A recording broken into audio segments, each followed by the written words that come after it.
depuis ma dem foofu ma fekkee ñi xamante ne ñoo ma gën a am nakar ñu wax seen nakar man tam ma wax sama bos ñu partagé ko ba fu mu toll nii léegi moom sant naa yàlla bu baax a baax.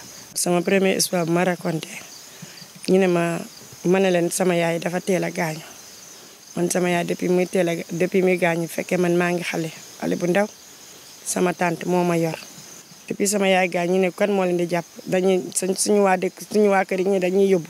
sama tante ne ma ne déedéet kenn du ma dem sama tante bu ku ma yar moom laa des ak moom ñu ne ma déedéet ñu xëccante léegi ñu ñoo bay ma nekk ak sama tante boobu moo ma yar dugal ma école def ma lépp daal maa ngi koy ñaan guddi fan ak wér gu yaram.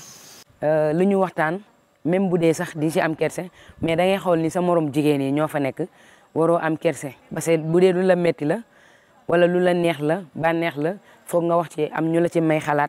Donc, nous avons encore.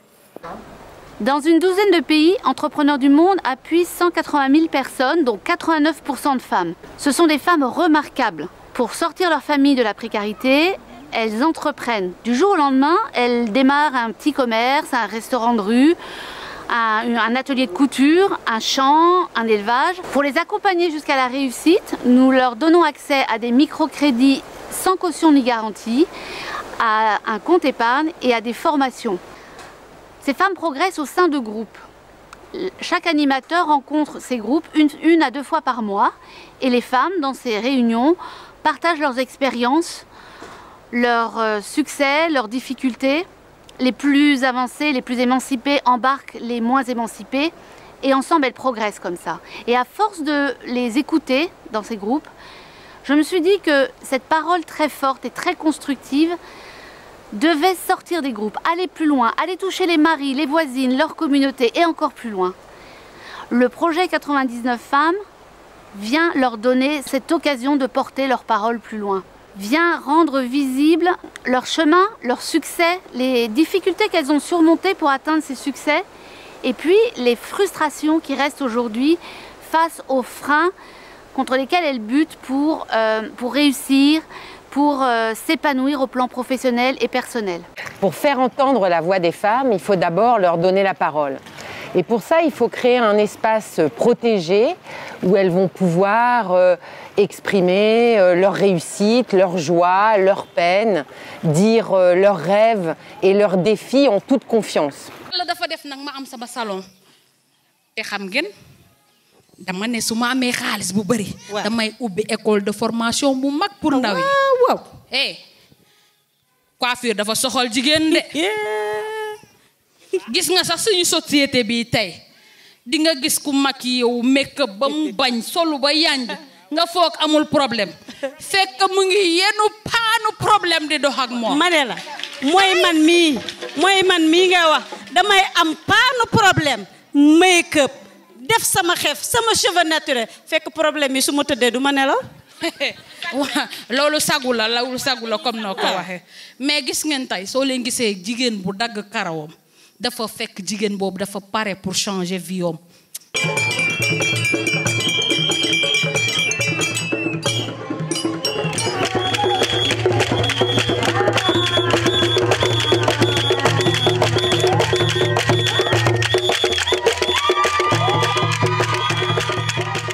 cuuraay bi per bi maa ngi ko jëlee ci sama maam mun naa ne ndono la waaw parce que loolu mun naa ne sama jaar-jaar la boo xamante ne lu may fàttaliku lu baax ndaxte bi ma gën a nekk xale loolu dafa bokkoon ci sama dund bu baax a baax te même bu ma jàngiwaan école damay yàkkamte wàcc ma dem ba toog ci basan bi nas la ko per suwaat ma ñëw fekk mu sotti gooy wala ndàbb si gënn gi ma jël kuur bi di ko dëbbale loolu moo dem ba jël sama xel ba fi mu toll nii ba fi ma egg di moo tey su ma demee ba bëgg jaay sama maama tax sama maam bu may xale dafa daan ne jógoon ñu dem jaay ba tey man jaay rek laay def lu dul jaay defuma ko waaw waaye dama ne jeeg lépp lu jigéen soxla ci néegu sëyam maa ngi ko yor ku bëgg a def sa jëkkër bébé effectivement boo ma seetsee nga kontaan.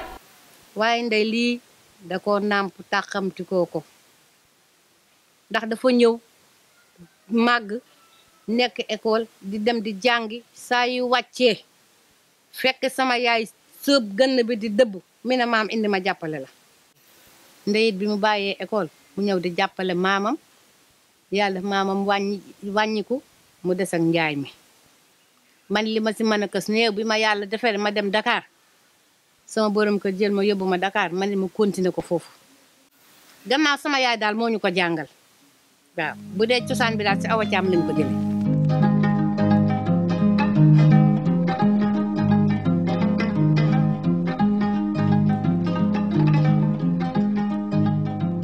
Le projet est déroulé sur plusieurs étapes. La première étape a été de recueillir des témoignages de femmes. Ces témoignages ont été retravaillés de sorte à créer des verbatims. Ensuite, on est passé de verbatim à monologue. Et de monologue, on a réussi, après un travail avec les comédiennes, à en faire une pièce de théâtre. C'est des femmes qui se confient, qui confient leur vécu. C'est comme une table ronde des femmes autour du marigot. C'est comme des femmes autour d'un événement, des femmes qui discutent entre elles. Donc c'est très léger et c'est très assimilable, autant pour les comédiennes que pour le public.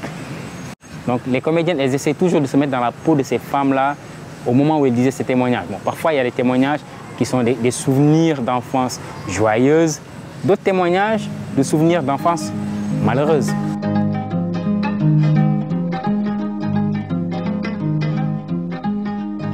Mon plus grand refuge est et restera la mer. Cette vaste étendue d'eau à perte de vue. J'ai besoin de la mer car elle est ma leçon. Je ne sais pas si elle m'enseigne la musique ou la conscience. Sa musique guérit mes maux et mon âme blessée. C'est comme un voyage, je dirais. C'est comme un voyage à la Casamance. Parce que les femmes, ils ont écrit leur vie, ce qu'ils ont vécu, ce qui leur fait mal, ce qui leur plaise, etc., etc.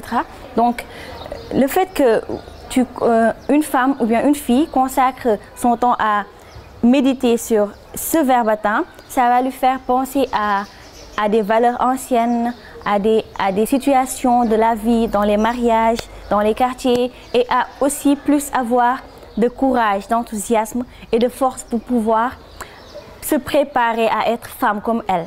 Je dirais que cela nous montre un tout petit peu souvent les problèmes que vivent certaines femmes dans la société, parce que peut-être il y en a certaines de ces histoires que nous, on n'était même pas informés de cela. À chaque fois que je pense à ma grand-mère, je rigole, parce que je me rappelle du jour où ma grande sœur lui a demandé son âge. Elle a répondu en disant « Je suis née à l'année où la saison était bonne et qu'il y avait beaucoup de riz. » Elle lui a encore reposé la question en lui disant « Présentement, quel âge penses-tu avoir ?» sama maam bu jigéen sama xarit gu baax la waaw tey boo bëggee ree jegeel sama maam nga ne ko maam booy ñaata at nga am tey rek mu rey la dina la ne man bi ma juddoo at boobu naataange gu metti amoon na ndaxte ceeb baax na dugub baax na mboq baax na ñebe baax na bisaab baax na ma ne ko maam yaa ngi lim lu ma la laajul maam dama ne ñaata at nga am mu ne ma man fanweeri at laa am. À travers ces récits-là, j'ai pu ressentir leurs émotions, j'ai pu ressentir leurs sentiments, comment elles vivent. Donc je pense que les filles qui sont là, elles ont suivi aussi une formation sur comment écrire un monologue. Donc elles font de leur mieux pour essayer de partager les mêmes sentiments que vivent les femmes ruraux, les partager comme elles sont des femmes citadines. Donc elles ont constaté qu'elles peuvent vivre les mêmes sentiments parce qu'on dit que les sentiments sont universels.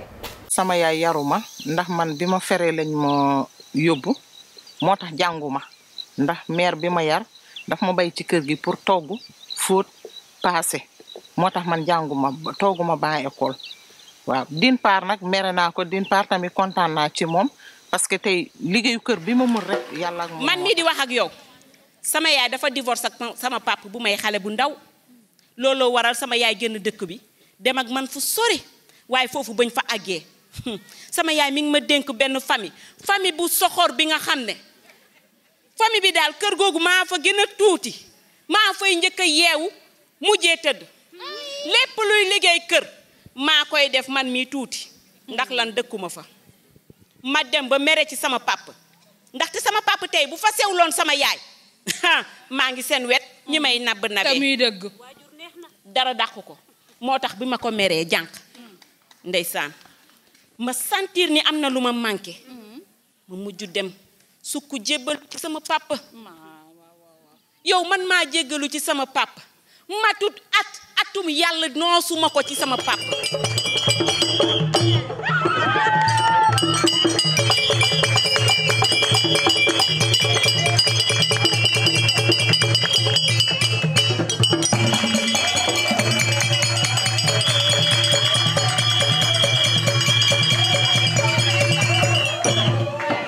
théâtre bi man li ma si gis mooy ki xam ne yaayam ak papam dañoo divorce waaw ndax man mii loolu moo ma dal sama yaay ak sama papa dañoo divorce sama wuy yaay nekkoon foofu si kër gi mais maltraité bi ma gis foofu noonu macha allah loolu ma métti trop moo tax théâtre bi bu ma ko gisee bu ma gisee woon sànq gars yi di ko joué neex na ma trop parce que dama si gis sama bopp.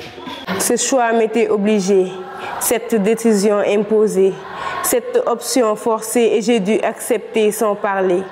Juste à 14 ans, j'ai été condamnée. Condamnée à me marier avec un monsieur plus âgé que je n'ai guère aimé. Un engagement qui m'a volé 11 ans de ma vie. J'ai pris l'engagement de continuer et me voilà aujourd'hui à l'université, le rêve inachevé que j'ai pu enfin achever. Enfin, je pourrai dormir aisément après avoir construit une demeure pour ma chère maman.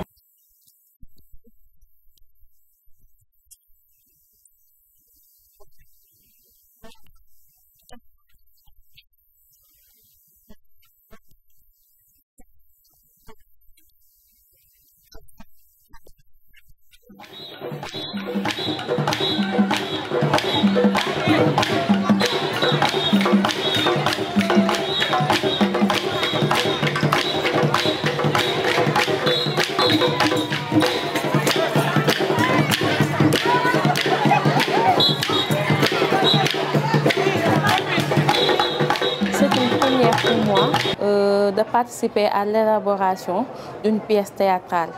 Et ça m'a permis vraiment de rencontrer des personnes qui sont mieux expérimentées que moi dans ce domaine. ci kër bu mag lañ nekk te moom mooy soutien de famille instant bi buñ naree toog ci kër gi di xaar artisanal dara du dem ñoo boole suñu xalaat yi ñu ubbi place. Premier jour bu ñuy ubbi place bi 3000 francs lañ yoroon sama loxo ma ñëw ubbi place bi toog naa lu mot 4 jours. amul lu ma jaay maa ngi yore 3000 te moom tam bëgg na si dimbale mais yoruloon xaalis instant boobu ma ne ko bàyyi ma defar bonbon ñi dem ci loolu mu ne ma waaw ma lakk bonbon def ci suukar ma ñëw teg ko sama place gars yi bu ñu ñëwee ñi jënd ñu dem ñu jënd ñu dem 2 jours 3 jours commencé jënd ay tàngal ñuy teg di jënd boisson kii nii may teg waaw tey bu ñu sañoon place bi ëpp fii te ñu may liggéeyal tam maa ngi leen di jaajëfal waaw di leen jaajëfal bu baax a baax parce que tey yàlla ak ñoom la tam ndax bu may commencé liggéey dew ma ci ñoom mais bu ma liggéeyee ba mu dem ci ñoom ñi may dooleel gis nañ ni que li ma dooleel amal na ma avantage te man dama di koo xam ne bés bu ma demee réunion Inawana li ma épargné sax su ma ñëwee damay won sama jëkkër sama carnet ne ko tey temps laa épargné mu xool ko. ci biir kër gi moom maa ngi ko ciy gërëm bu baax a baax. parce que wax dëgg yàlla moom mu ngi béy waaram ci biir kër waaw parce que lépp luñ ci mënte am waaw daf ciy def loxoom waaw moom wax dëgg yàlla moom loolu moom rëccuwuma ko quoi parce que xam naa ban qualité jigéen la quoi. bon yooyu dem ci encouragé ndax mu gën a parce que mu gën a persévérer ci domaine boobu. parce que de un am na ci jub na ci waaw. jub moom jub na ci parce que lépp lu mu ci mënta jël daf ma koy ñëw woon te bu ma ko wonee tamit daf may laaj tamit li sama xalaat ma jox ko ci sama xalaat moom tamit mu jox ma ci xalaatam.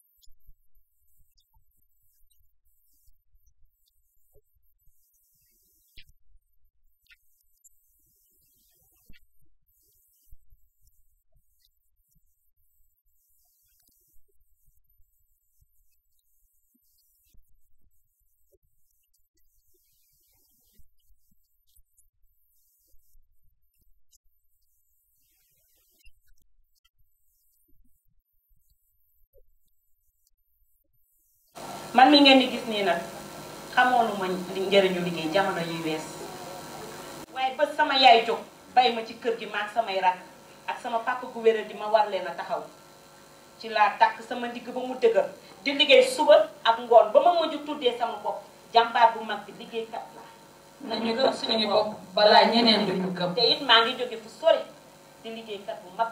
te lu mën a nekk amul jigéen loo xam ne lu mu jàpp pour mu nekk bu bañ a nekk jigéen bu jàppee dara ne lii dina mën a nekk dina mën a nekk.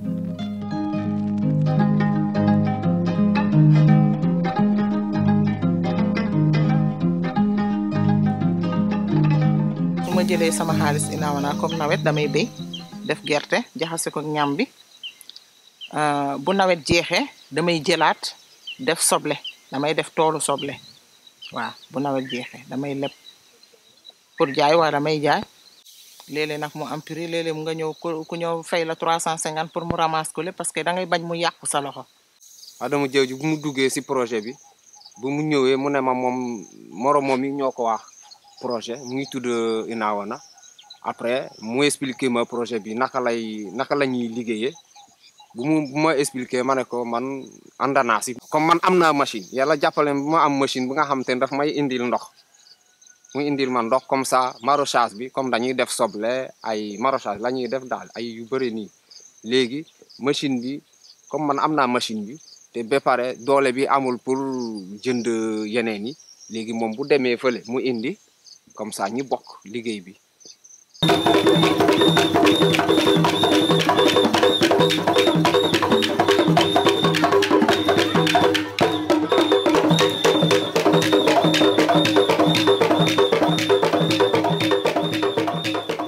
association man maay seen président balaa ñu fal nekk président man maa nekkoon kii depuis ñu binde ma suñu kii bi waa Inawana ñu indi kayit bi ñu dañu bëgg pour ñu former fii association depuis ñu wax loolu ma ne ko ma jël kayit bi ma dugg si nit ñi ma ne leen am na ku bëgg a liggéey ak ñun est-ce que bëgg ngeen ñu ne waa bëgg nañu ku bëgg rek ma bind ko ku nekk rek ma bind ko. ñoo toogaat encore ñu daal di fal ma ñu ne man maay seen président.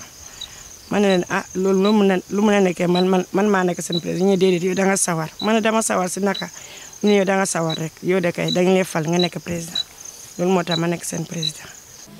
Elle est très organisée par rapport à ce qu'elle fait. Elle essaie aussi de mobiliser beaucoup de personnes et de les expliquer l'avantage de la microfinance sociale. Et par rapport au groupe, elle essaie aussi de dire la réalité des choses aux femmes pour qu'elles puissent comprendre ce qu'il faut faire. Mon nom c'est Awa. Je suis cette travailleuse qui n'attend rien de personne et gagne sa vie à la sueur de son front. Je suis votre mère, votre sœur, votre amie. Je suis une battante, une porteuse de voix qui brise le silence et fait entendre la voix des femmes. Je ne veux pas me vanter, mais seulement vous dire que nous, les femmes, nous pouvons être des leaders. Je crois en moi, je crois en toi. Puisqu'il est l'heure de parler, parlons. Être une femme veut dire oser expérimenter, de faire quand il le faut et dire la vérité. man nag dama di nit ki nga xam ne ku jàmbaare laa ku ñeme coono yu may dajal bépp difficulté bu ma dajal danga koy gérer gëm sama bopp wóolu sama bopp gëm lu may def moo tax dama ne ñun ñi fi nekk nii yëpp képp ku bëgg ñu gëm la dangay njëkk gëm sa bopp balaa keneen dina gëm. waaw wóolu sa bopp képp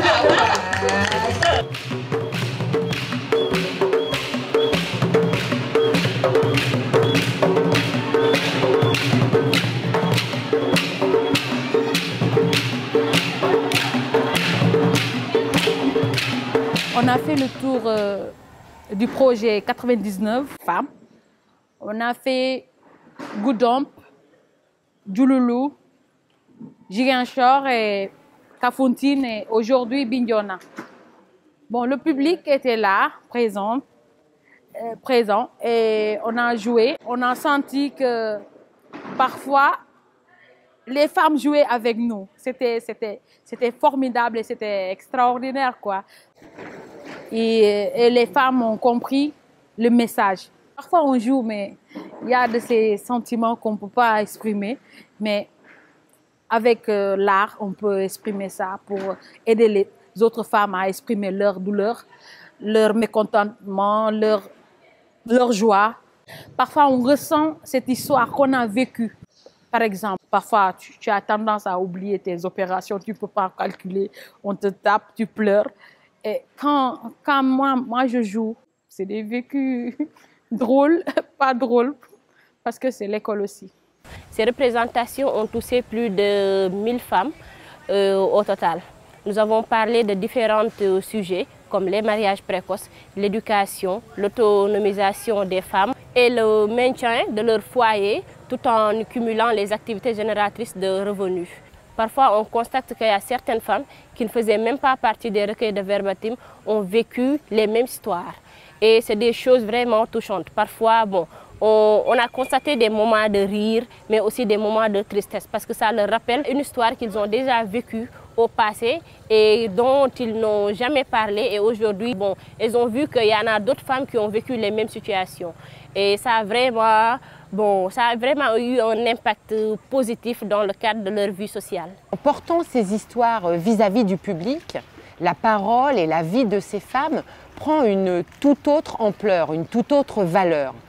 Cette pièce de théâtre que le public va entendre va montrer tout ce que les femmes font pour leur communauté.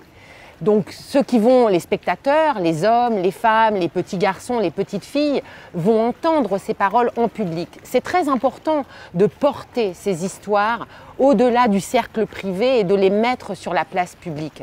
Car c'est la base de la reconnaissance de la valeur des femmes et cette reconnaissance sociale joue un rôle énorme dans leur futur développement. En classe de CM1, papa a décidé de tester mon niveau.